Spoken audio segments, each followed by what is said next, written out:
In the meantime, the health minister says 5 new monkeypox cases recorded last week are concerning, but it should not lead to panic. He says based on reports from health experts, there may be more positive cases of the virus. However, persons are treating the virus themselves, which can be deadly.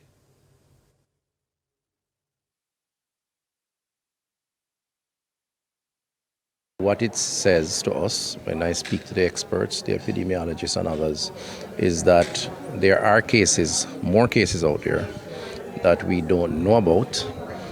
Part of the challenge is that there is some amount of stigma or shame associated with the disease, the virus, and so people tend not to present early if they think they can live it out or wait it out.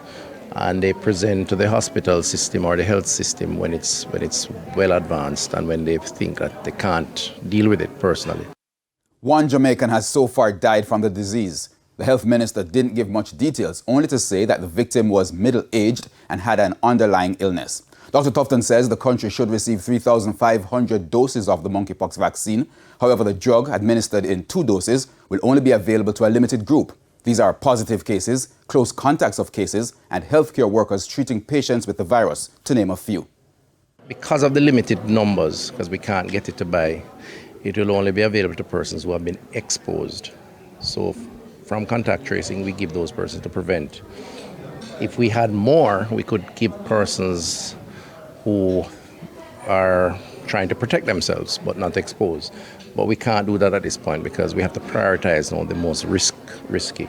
And so maybe that policy could change over time.